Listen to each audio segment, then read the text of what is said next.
Mesdames, Messieurs, bonjour. Bienvenue à toutes et à tous. L'ensemble des organisateurs, l'ensemble des partenaires et toutes celles et ceux qui ont œuvré pour réaliser et élaborer cette journée, nous sommes tous particulièrement ravis de vous accueillir pour cette deuxième édition des rendez-vous majeurs. Bienvenue donc aux participants qui sont physiquement présents dans ce magnifique amphithéâtre du Carré des Docks. Bienvenue également à celles et ceux qui nous regardent à distance, puisque la journée sera retransmise en streaming, en direct, puis en replay pour pouvoir regarder toutes les belles et les beaux échanges que nous allons avoir. Mon nom est Maxence Cossalter, j'aurai cette année encore le plaisir d'être votre animateur pour cette édition qui s'annonce riche. Riche à la fois en contenu et en sujets que nous allons traiter, riche également en format, mais je ne vous en dis pas plus car je vais vous laisser le plaisir de découvrir tout au fil de cette journée. Pour lancer officiellement ces rendez-vous majeurs, je vais vous demander d'accueillir pour les propos introductifs messieurs Édouard Philippe, Alban Bruno et Cédric Bourrier.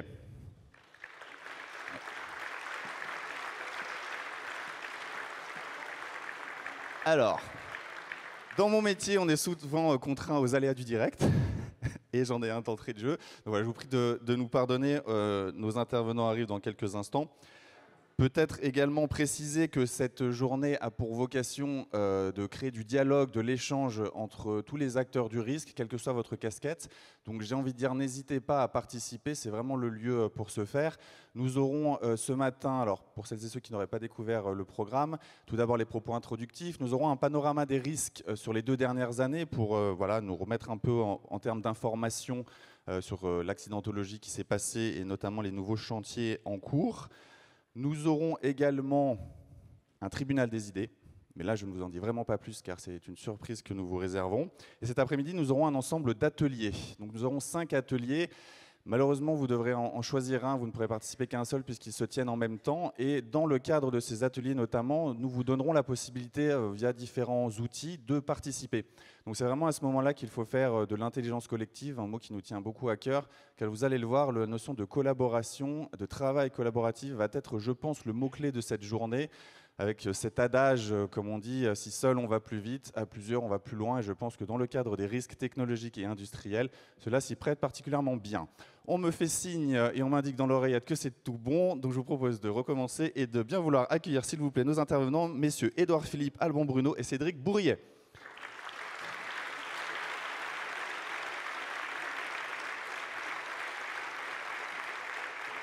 Bonjour messieurs. Je vous invite à vous asseoir. Vous êtes près de moi, monsieur Philippe. Bonjour. Bienvenue et merci à tous les trois d'être présents avec nous. Alors, monsieur Philippe, je ne sais pas si j'ai besoin de vous présenter, mais sait-on jamais, je vais le faire quand même. Vous êtes maire du Havre, vous êtes président de Havre-Seine Métropole et merci de nous accueillir sur votre territoire aujourd'hui. Monsieur Bruno, vous êtes président de l'association Amaris et monsieur Bourrier, vous êtes directeur général de la DGPR, la Direction Générale de la Prévention des Risques. Monsieur Philippe, comme vous nous accueillez, je viens de le dire, je propose de commencer par vous. Pourquoi finalement était-ce important que le territoire du Havre accueille cette deuxième édition des rendez-vous majeurs ? D'abord, pour vous permettre de voir qu'il fait souvent très beau au Havre. Et nous avons bien choisi notre moment. Et notre lieu. Et de ce point de vue-là, vous n'êtes pas déçus. Vous pouvez constater que le ciel brille au Havre, contrairement à une légende tenace. J'aimerais vous dire que c'est la seule raison, mais ça n'est pas la seule. La raison plus essentielle, c'est que nous considérons que le sujet qui vous occupe est un sujet important, et je n'aurai pas de mal à vous convaincre de ce que c'est un sujet important. Mais ce qui est vrai, c'est que je dirais que l'identité havraise, elle est portuaire et industrielle. La ville a été construite pour être un port, et avec le développement du port, à partir du 19e siècle, s'est installé, et beaucoup au 20e, s'est installée une industrie assez puissante, et la zone industrialo-portuaire du Havre, avec ses 30 000, 32 000, je crois que ça dépend comment on compte, salariés, accueille des établissements industriels qui sont majeurs, qui sont nombreux, et qui présentent un certain nombre de risques. Vous connaissez sans doute les chiffres, on considère qu'il y a, enfin c'est pas qu'on considère, il y a 17 sites Seveso seuil haut sur la plaque havraise, ce qui n'est pas rien. Et donc, pour le dire autrement, je ne connais pas de maires qui disent qu'ils n'aiment pas l'industrie. Partout, on aime l'industrie. Mais je connais beaucoup de maires qui aiment bien quand l'industrie un peu compliquée s'installe pas tout près quand même. Ça, j'en connais beaucoup. Ça se dit pas forcément, mais ça se sent très très bien quand vous êtes un industriel ou quand... Au Havre, on aime, quand je dis au Havre, je le dis sous le contrôle d'Alban, qui est maire de Gonfreville-Lorcher, qui est une commune juste à côté du Havre, qui est une commune très industrielle. Au Havre et dans les communes avoisinantes, on aime l'industrie et il n'y a pas de mais. Et donc on est assez heureux quand viennent s'installer des industriels qui créent des richesses, pour autant qu'ils soient évidemment extrêmement attentifs aux questions de régularité, de conformité, de sécurité, bien entendu, et on est assez exigeant aussi. Mais on est content quand ils viennent s'installer ici parce que ça correspond très profondément à l'identité industrielle et portuaire de la ville. Et parce qu'on veut que cette identité industrielle et portuaire soit respectée, parce qu'on aime vraiment l'industrie, nos prédécesseurs, et il faut leur rendre hommage, ont réussi à susciter une forme de ce qu'on appelle ici, et je le dis avec prudence, et je pense qu'on a tous intérêt à avoir beaucoup d'humilité en la matière, mais une forme de culture du risque dont on est fier, même si on reste humble, mais dont on est fier parce qu'elle a permis de créer des instruments, de créer un état d'esprit, de créer une méthode pour élaborer des documents réglementaires qui permettent de traiter ces risques, qui nous paraît prometteuse et assez satisfaisante. Et mon dernier petit point, c'est que, et là aussi ça n'est pas neutre, la question de la présence industrielle, de la gestion du risque, de l'appréhension du risque, du traitement du risque lié à l'industrie et lié à d'autres, n'a jamais été, je crois qu'on peut le dire, n'a jamais été un sujet d'opposition politique dans la métropole havraise ou dans l'agglomération havraise. C'est-à-dire qu'il y a 25 ans, les premiers qui se lancent, ou en tout cas qui cultivent ce sillon, c'est mon prédécesseur Antoine Ruffnac et le prédécesseur d'Alban, Jean-Paul Lecoq, un gaulliste et un communiste. Et il n'y a jamais eu, Dieu sait qu'il y a eu des désaccords, mais sur ces sujets-là, il y a toujours eu un consensus fort sur le thème. C'est la condition de développement de l'industrie au Havre. Il faut que la culture du risque soit présente. Et donc, il faut qu'on n'en fasse pas un sujet un sujet politicien. Voilà. Et cet esprit-là, on est assez content qu'il ait réussi à se développer et à perdurer. Donc le Havre, ville portuaire et industrielle, vous venez de le dire, c'est dans son ADN, c'est ancré sur le territoire. Mais comment justement cette notion de risque est-elle gérée en lien avec les associations, les services de l'État et l'ensemble des acteurs des risques? Elle est gérée de façon à la fois réglementaire et avec un petit peu un supplément d'âme. Donc il y a évidemment toute la partie réglementaire, que ce soit en prévention ou en opérationnel.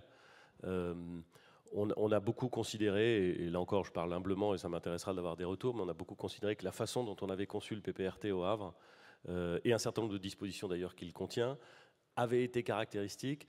Alors caractéristique et d'ailleurs particulière liée au fait que la propriété du sol est très souvent propriété portuaire, et que donc on est capable de mettre en place des mécanismes qui sont plus difficiles à reproduire lorsque la propriété des sols est morcelée. Mais on a réussi sur le PPRT, que ce soit en système d'organisation de gestion du risque, en accompagnement des populations aussi, à aller très loin. Et d'ailleurs, les résultats en termes de travaux prescrits, de réalité des travaux effectués par rapport à la masse des prescriptions contenues dans le PPRT, je crois pouvoir dire qu'on est très au-delà de la moyenne nationale. Bon. Donc ça montre que ça a été pensé pour pouvoir être mis en œuvre et mis en œuvre assez rapidement et de façon opérationnelle. Encore une fois, je ne dis pas que c'est parfait, mais je crois qu'on a vraiment une forme d'avance en la matière. Donc il y a toutes les prescriptions réglementaires et si j'ose dire, les dispositifs opérationnels. Et puis, et c'est très réjouissant, il y a une association très grande des industriels qui se regroupent dans une association, c'est le cas de le dire, et qui ont là aussi la culture de l'action en commun pour gérer, pour expliquer ces risques et pour les gérer.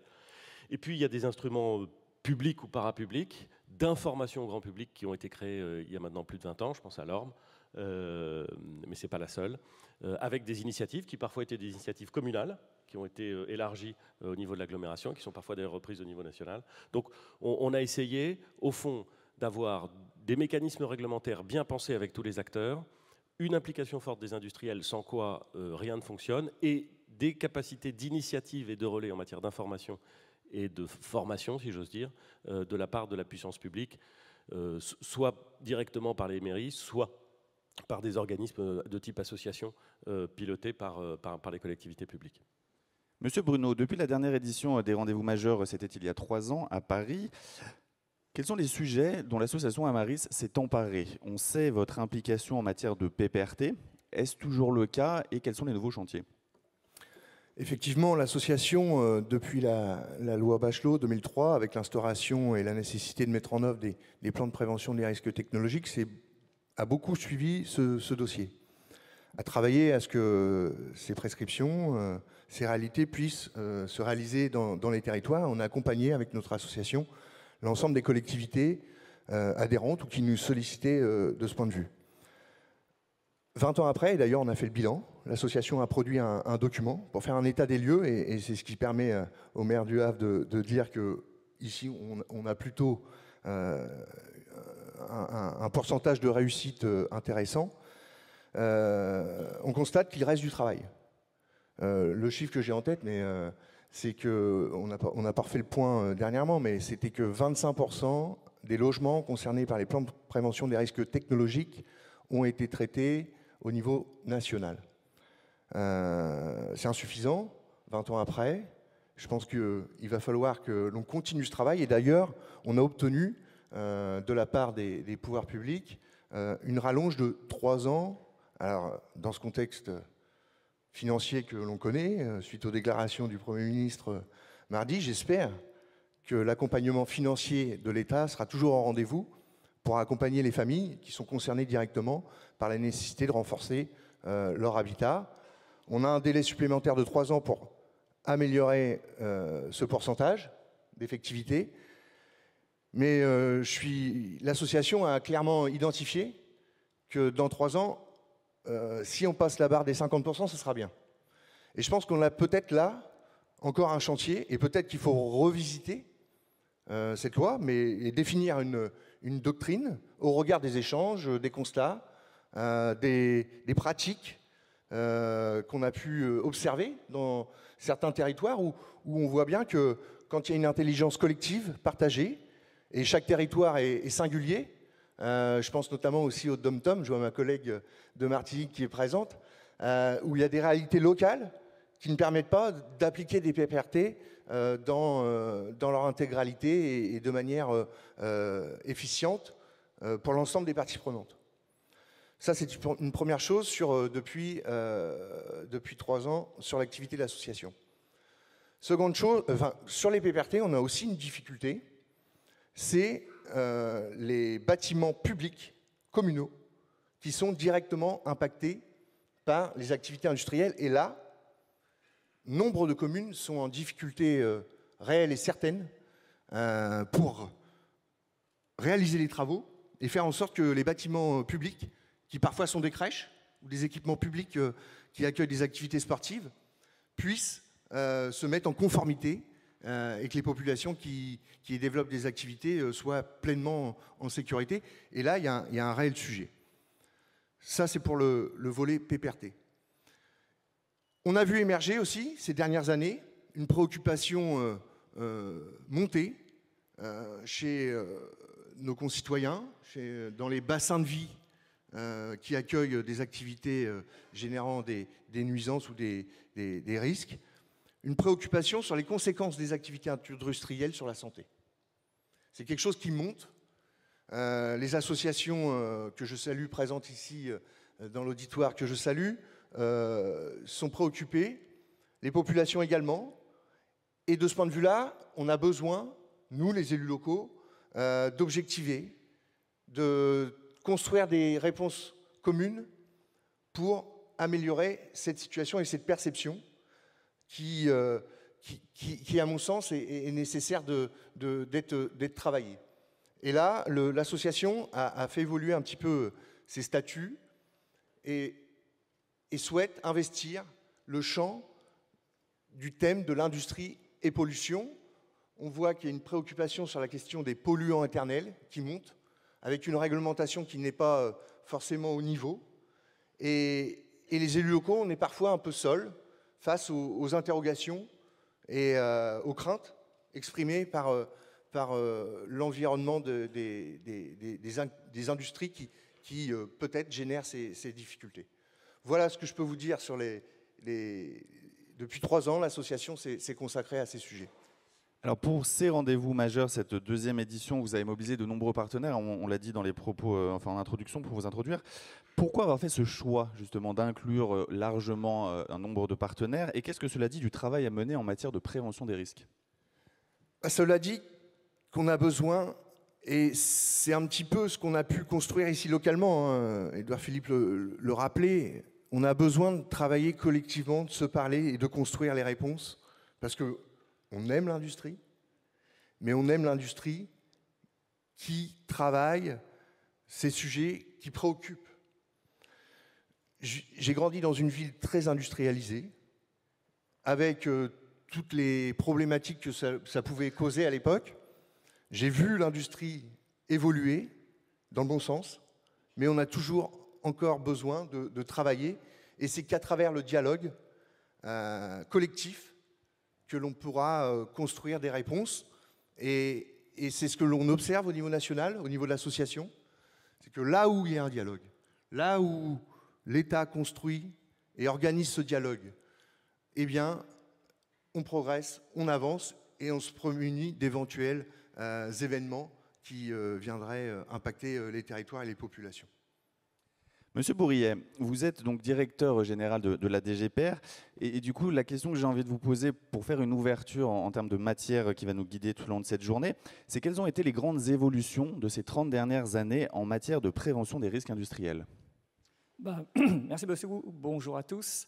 Alors juste avant de répondre à votre question, je voudrais excuser la ministre Madame Agnès Pannier-Runacher qui à la fois est évidemment en plein soutien à notre manifestation aujourd'hui, et puis vous l'imaginez avec toutes les contraintes des premiers jours de nouvelles fonctions ministérielles, n'a pu malheureusement être avec nous ce matin, mais ça ne fait pas oublier la grande richesse de toutes les personnes qui sont présentes à la fois physiquement et en ligne. Si j'ai bien compris, on est près de 1000 personnes à cet instant de tous horizons, industriels, collectivités, associations, experts, services de l'État.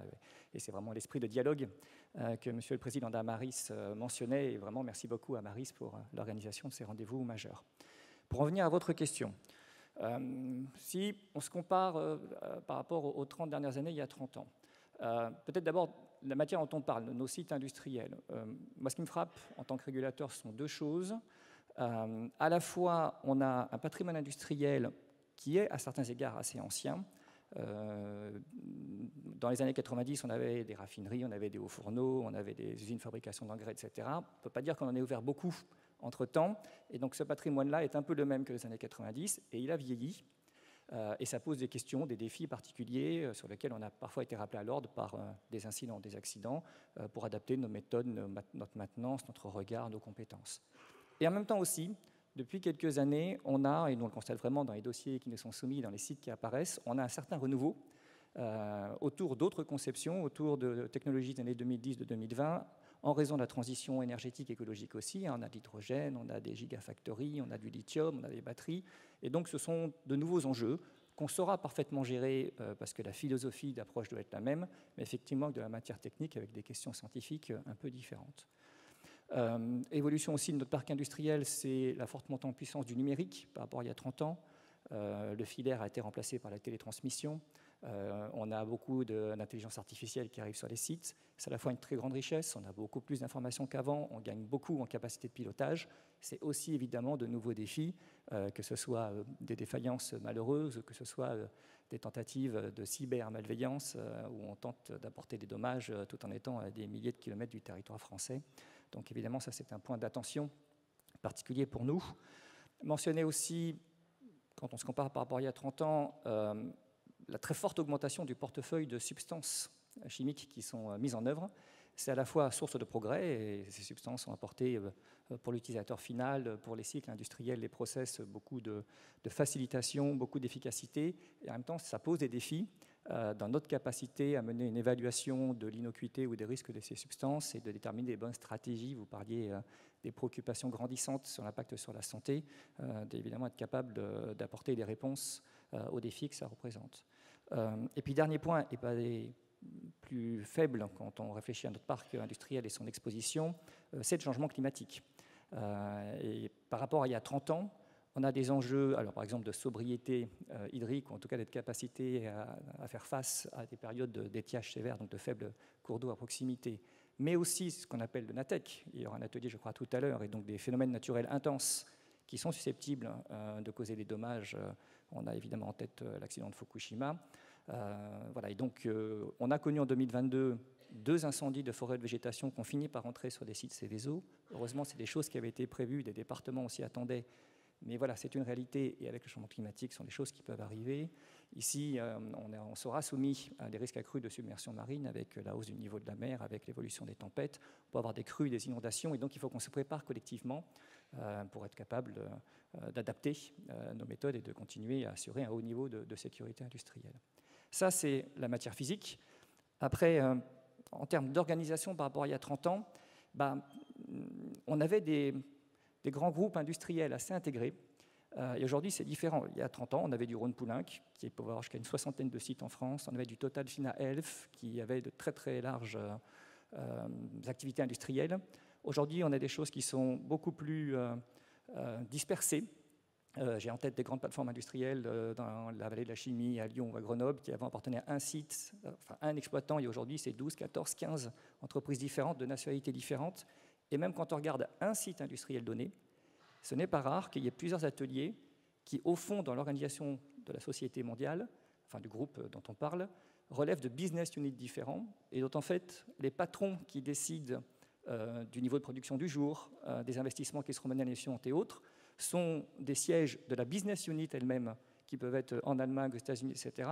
Et finalement, le directeur du site, il est, alors, ce n'est pas tout à fait un hôtelier, il a évidemment un rôle opérationnel, mais quand même, il a une organisation particulière à trouver pour faire coexister tout ça en n'ayant lui-même pas complètement un seul chef dans un seul siège pour pouvoir interagir et faire ce qu'il faut sur le site. Et évidemment, pour la police environnementale, la police de la sécurité, le rôle de régulateur, c'est aussi une question d'adaptation pour nous pour traiter ces choses-là. Toujours sur l'organisation, une hausse du recours à la sous-traitance. Alors c'est à la fois parce qu'on a des choses de plus en plus pointues, de plus en plus spécialisées, qu'on veut avoir des hauts niveaux d'expertise et qu'il faut parfois des sociétés spécialisées pour le faire. C'est parfois aussi une approche plus générique qui a été choisie par telle ou telle société, mais voilà, ça veut dire une organisation particulière de la part des exploitants et une réponse particulière de la part de l'administration. Dire aussi, ce qui me frappe quand je vais sur les sites industriels, c'est l'approche des salariés. Il y a 30 ans, c'était courant d'avoir quelqu'un qui s'était engagé dans la société en question et qui ferait toute sa carrière et qui était très fidèle à l'entreprise, qui du coup avait une capacité à faire perdurer la connaissance, la culture, la maîtrise des machines, des appareils de pilotage, alors qu'aujourd'hui, les générations qui rentrent sur le marché du travail ont une approche très différente de leur vision de la vie, de leur carrière, et être fidèle au même employeur du début jusqu'à la fin de la guerre n'est pas forcément quelque chose de très spontané. Et donc là aussi, ça renvoie à de nouveaux défis sur maintenir la connaissance, l'expertise, la culture d'entreprise et ne pas perdre le savoir. Ça, c'est quand on regarde à l'intérieur des limites de l'usine. À l'extérieur de l'usine, parmi les choses qui ont évolué, il y a, et je crois que ça a été très clairement démontré, le rôle très fort des élus, qui a été en grandissant et qui est évidemment absolument essentiel. Sans doute qu'il y a 30 ans, beaucoup de ces questions de risque industriel ou de pollution, ça se résumait à, en tout cas c'était traité par un débat très technique entre le site industriel et le préfet et ses services techniques, la DRIR, voilà. Aujourd'hui, ça paraît très dépassé, enfin ça paraît assez inimaginable. Les élus ont un rôle majeur en termes d'aménagement et la vision de certains élus dans la zone havraise a été rappelée. Et voilà, et donc notre vision sur qu'est-ce qu'on veut comme industrie sur un territoire, comment on lui permet d'être desservi correctement, y compris en matière de transport. Voilà. Comment on fait un développement qui intègre évidemment de façon harmonieuse les questions environnementales, les questions des risques, y compris les risques naturels, le maintien de zones humides par exemple pour éviter des inondations trop violentes et donc mettre finalement en risque l'ensemble du territoire, y compris les sites industriels. Tout ça, c'est une vision d'aménagement qui est portée par les élus. Ce n'est pas une compétence qui appartiendrait aux industriels ou à l'État. Voilà. Les élus ont un rôle majeur aussi, et ça a été dit, en matière de culture du risque. Il y a donc des obligations réglementaires, les 10 CRIM, documents d'information communaux sur le risque majeur, mais il y a aussi le supplément d'âme que mettent en place les élus, et voilà, ce n'est pas qu'une question de règlement de documents à faire.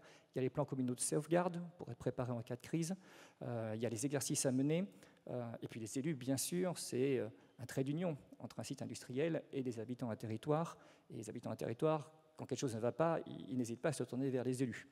Je ne suis pas élu, mais je suppose que quand quelque chose va bien, les habitants prennent moins le temps de venir voir les élus. On a plutôt tendance à aller voir quand on a quelque chose à se plaindre, mais voilà, c'était une vraie question de trait d'union. Et voilà, je pense que comparé à il y a 30 ans, il y a une tendance très forte qui s'est mise en place.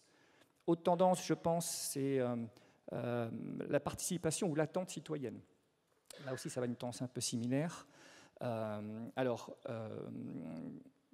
Puisqu'on se remonte il y a 30 ans, vu les circonstances, je me dois de mentionner la loi Barnier de 1995, excellent ministre, excellent Premier ministre par définition, mais voilà, cette loi Barnier avait quand même créé plusieurs choses en matière d'interaction, de concertation avec le public, c'est là notamment qu'a été créée la Commission nationale du débat public.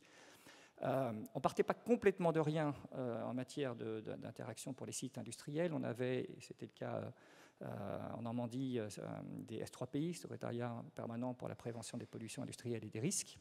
On a eu ensuite, vous avez mentionné la loi Bachelot, après l'accident d'AZF, les CLIC, les comités locaux d'information et de concertation, qui sont devenus les CSS, les commissions de suivi de site. Il y a eu beaucoup de choses qui ont été mises en place au fil des années, avec un certain succès et avec des limites, je pense. Je ne suis pas sûr que tout le monde y ait trouvé son compte. Et puis j'ai aussi l'impression que certaines de ces choses ont d'abord connu une dynamique positive et que pour certaines, des choses sont un peu retombées et on a sans doute besoin encore aujourd'hui, je pense, de se réinterroger sur quelle est la bonne façon de répondre aux attentes. Mais au-delà de ces constructions institutionnelles, on sent bien qu'au fond, il y a une attente beaucoup plus forte qu'avant de transparence, d'informations instantanées, exhaustives, sincères. Alors d'un côté, je m'en réjouis, enfin, si on travaille à sécurité industrielle, c'est avant tout pour les habitants, pour les citoyens, donc on se réjouit qu'ils soient actifs, et puis dans ces périodes où il peut y avoir un éloignement à la citoyenneté ou à la vie de la cité, d'avoir un engagement, voilà, c'est évidemment des choses positives. Après, c'est des vrais défis pour nous aussi, d'abord pour répondre aux attentes, et puis pour faire face aussi à autre chose qui a continué à se développer pendant ces 30 dernières années, qui est parfois une réduction de la confiance dans la parole publique, dans la légitimité ou la sincérité des décideurs, parfois même des experts. Donc évidemment, ça nous oblige à répondre, à démontrer, à être au niveau.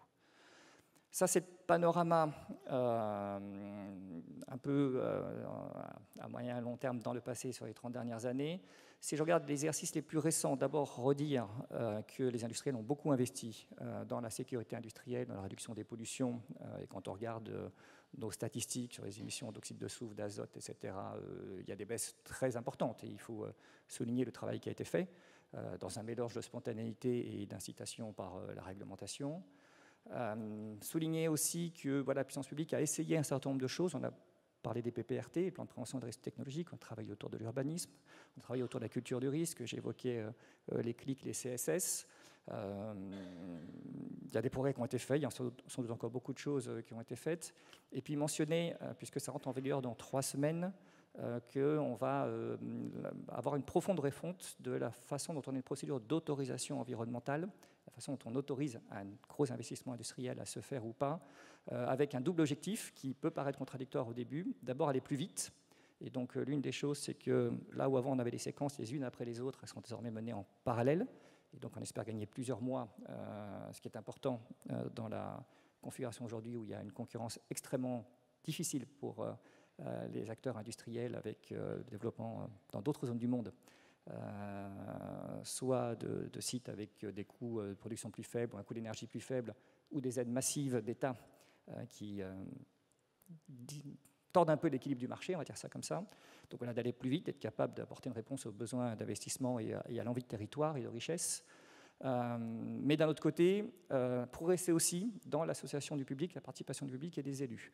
Et donc notamment, cette paralysation des phases va permettre d'une part que dès que le dossier est complet, les élus, le public en ait connaissance et puisse formuler son avis, alors qu'avant il y avait d'abord des phases de dialogue avec les services de l'État et le projet finalement était affiné, mûri, et c'est quelque chose d'assez ficelé finalement qui arrivait à la conciliation du public à la fin des procédures. Là maintenant le public sera dès le début, et j'espère que ce sera facteur de progrès. Et puis ça va durer beaucoup plus longtemps, puisqu'avant le public c'était une enquête publique, donc pendant un peu moins d'un mois, il pouvait faire part de ses préconisations, recommandations, interrogations, et puis le commissaire enquêteur faisait une synthèse. Là ça sera interactif pendant 3 mois, à la fois sous format électronique, et aussi avec 2 réunions publiques qui sont rendues obligatoires et nécessaires, pour essayer de trouver une nouvelle dynamique dans l'interaction entre le porteur de projet et son environnement et le public. Donc voilà, on va apprendre en marchant. On va voir ce que ça va donner, mais en tout cas, ce sont les 2 objectifs qui ont été fixés pour le très court terme. En tout cas, c'est tout le mal que nous nous souhaitons. Un grand merci, messieurs, pour ces propos introductifs. Je vous propose de les applaudir. Merci.